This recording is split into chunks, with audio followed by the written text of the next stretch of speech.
আসসালামু আলাইকুম। ইরানে হামলার প্রস্তুতি যুক্তরাষ্ট্রের বিক্ষোভ পরিস্থিতি নিয়ন্ত্রণের বাইরে ইরান সরকারের। সৌদি পাকিস্তান প্রতিরক্ষা জোটে যুক্ত হচ্ছে তুরস্ক। 2 ডজন যুদ্ধবিমান নিয়ে সিরিয়া জুড়ে হামলা যুক্তরাষ্ট্রের।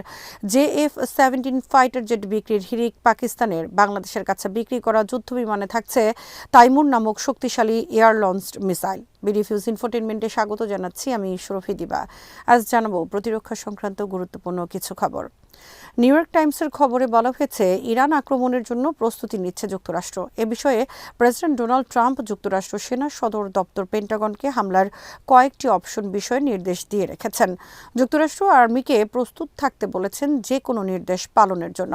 নিউ ইয়র্ক টাইমসের খবরে বলা হয়েছে, বিক্ষোভরত ইরানের মানুষদের রক্ষা ও তাদের স্বাধীনতা নিশ্চিত করার লক্ষ্যে চালানো হতে পারে এই হামলা। এদিকে বিক্ষোভ পরিস্থিতি দ্রুত নিয়ন্ত্রণের বাইরে চলে যাচ্ছে ইরান সরকারের। গোটা দেশ জুড়ে বর্তমানে ছড়িয়ে পড়েছে সহিংস বিক্ষোভ আর জ্বালাও পোড়াও। শুক্রবার থেকে কয়েকশো বিক্ষোভকারীর নিহতের খবর দিয়েছে বিবিসি, CNN সহ পশ্চিমা বিভিন্ন গণমাধ্যম। 3টি হাসপাতালের ডাক্তার, নার্স ও কর্মকর্তাদের সূত্রে বিবিসি জানিয়েছে, এসব হাসপাতালে শুক্রবার কয়েকশো নিহতদের নিয়ে আসা হয়েছে। তাদের অনেকে মাথায় ও বুকে গুলিবিদ্ধ।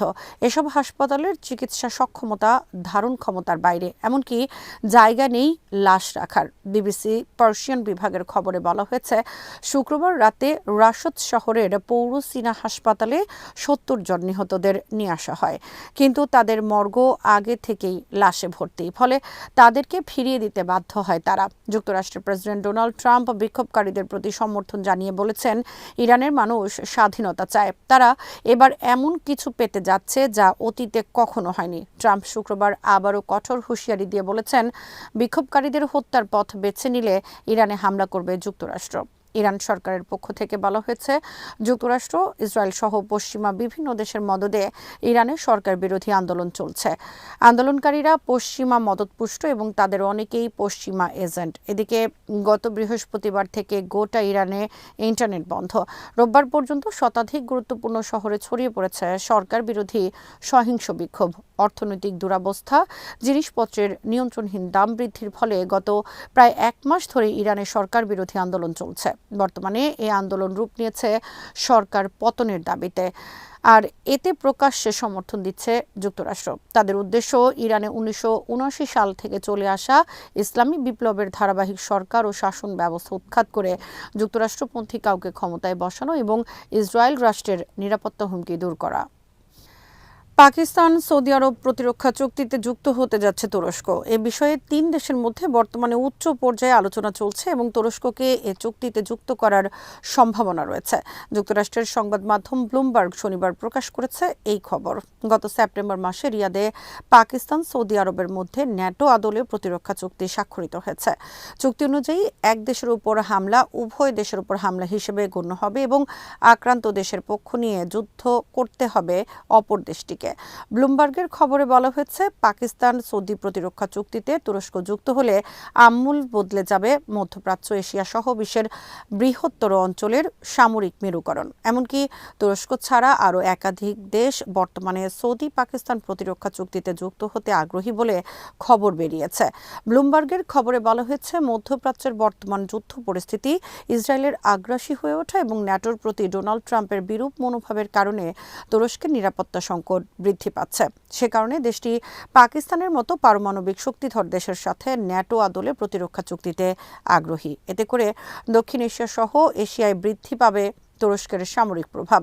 অপরদিকে ভারতের যে কোনো আগ্রাসন থেকেও পাকিস্তান নিজেকে রক্ষার সাথে পাবে তুরস্কের মতো উন্নত প্রযুক্তির সামরিক শক্তিধর দেশকে। তাছাড়া এ চুক্তির ফলে সমরাস্ত্র খাতে সৌদি বিনিয়োগ লাভেরও সম্ভাবনা রয়েছে তুরস্কের। তাছাড়া সৌদি আরবের সাথে দেশটির দীর্ঘদিন ধরে টানাপোড়েনেরও অবসান ঘটাতে চায় তুরস্ক। সিরিয়া জুড়ে ব্যাপক ভিত্তিক বিমান হামলা চালিয়েছে যুক্তরাষ্ট্র। শনিবার 2 ডজনের বেশি যুদ্ধ বিমান নিয়ে 35টির বেশি এলাকায় 90টি প্রিসিশন গাইডেড মিসাইল হামলা চালানো হয়েছে। মধ্যপ্রাচ্য ভিত্তিক যুক্তরাষ্ট্রের সেন্ট্রাল কমান্ড এ হামলা পরিচালনা করেছে। সেন্ট্রাল কমান্ডের বিবৃতিতে বলা হয়েছে, অপারেশন হকওয়ে স্ট্রাইকের অংশ হিসেবে IS দমনের লক্ষ্যে চালানো হয়েছে এই হামলা। তবে হামলায় হতাহতের কোনো তথ্য প্রকাশ করেনি যুক্তরাষ্ট্র আর্মি। সিরিয়ার পালমিরায় 2 জন আমেরিকান সেনা নিহতের পর গত 19 ডিসেম্বর যুক্তরাষ্ট্র সিরিয়ায় ব্যাপক হামলা চালায় এবং হামলার নাম দেওয়া হয় অপারেশন হকওয়ে স্ট্রাইক। শনিবার হামলার পর সেন্ট্রাল কমান্ডের বিবৃতিতে বলা হয়েছে, আমাদের বার্তা পরিষ্কার, তোমরা যদি আমাদের যোদ্ধাদের হত্যা করো তাহলে তোমরা যেখানেই থাকো না কেন তোমাদের খুঁজে বের করে আমরা হত্যা করব। বিবৃতিতে আরও বলা হয়েছে, সিরিয়ায় আইএস দমনের লক্ষ্যে আরও বেশি যুক্তরাষ্ট্র সেনা মোতায়েন করা হবে। অপরদিকে পালমিরায় সিরিয়ান আর্মির কাছে আত্মসমর্পণ করেছে কুর্দি বিদ্রোহী বাহিনী এসডিএফ। 3 দিন আগে সিরিয়ান আর্মি তাদের বিরুদ্ধে যুদ্ধ ঘোষণার পর তারা পরাজিত হতে থাকে এবং যুদ্ধ বন্ধের প্রস্তাব দেয়। এরপর সরকার তাদের প্রস্তাব মেনে নেয় এবং তারা এলাকা ছেড়ে চলে যাওয়ার সুযোগ পায়। বাংলাদেশের কাছে বিক্রি করা পাকিস্তানের JF-17 ফাইটার জেটে যুক্ত হতে যাচ্ছে Taimur air launched cruise missile. Taimur পাকিস্তানের নিজস্ব তৈরি একটি শক্তিশালী ক্রুজ মিসাইল। গত 3রা জানুয়ারি পাকিস্তান মিসাইলটির সফল পরীক্ষা চালিয়েছে। এর পাল্লা 600 কিলোমিটার। JF-17 ফাইটার জেট থেকে মিসাইলটি ভূমিতে এবং সাগরে লক্ষ্যবস্তুতে নিখুঁতভাবে হামলা পরিচালনায় সক্ষম। রোববার টাইমস অফ ইসলামাবাদের খবরে বলা হয়েছে, বাংলাদেশের কাছে বিক্রি করা যুদ্ধবিমানে যুক্ত হতে যাচ্ছে তাইমুর ক্রুজ মিসাইল।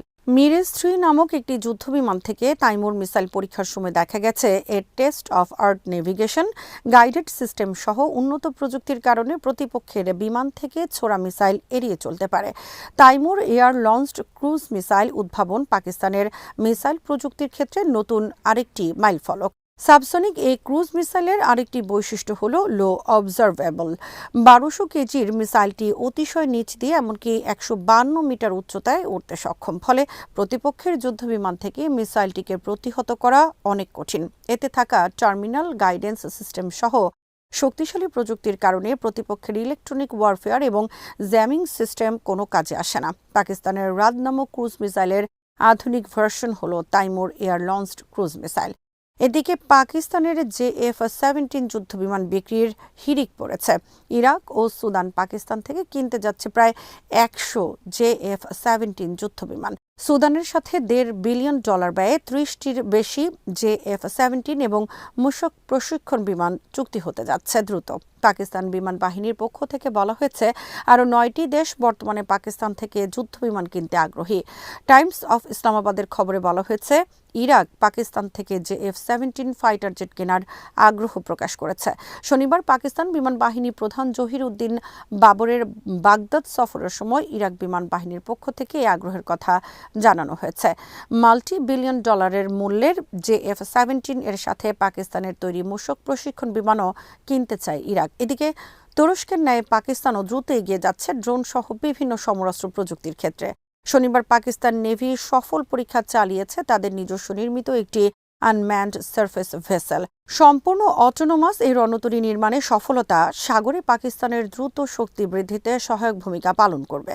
শনিবার পাকিস্তান ISPR এর এক বিবৃতিতে বলা হয়েছে, উত্তর আরব সাগরে আনম্যান্ড সারফেস ভেসেলের পাশাপাশি সফল পরীক্ষা চালানো হয়েছে LY-80 নামক সারফেস টু এয়ার মিসাইলের। এটি একটি দীর্ঘ পাল্লার ভার্টিক্যাল লঞ্চড মিসাইল। আজ এখানেই শেষ করছি। সমরাস্ত্র প্রতিরক্ষা ও কূটনীতির নানা তথ্য জানতে চোখ রাখুন বিডিফিউজ ইনফোটেইনমেন্টে। চ্যানেলটি ভালো লাগলে সাবস্ক্রাইব করুন, সংযুক্ত থাকুন আমাদের ফেসবুক পেজে। আল্লাহ হাফেজ।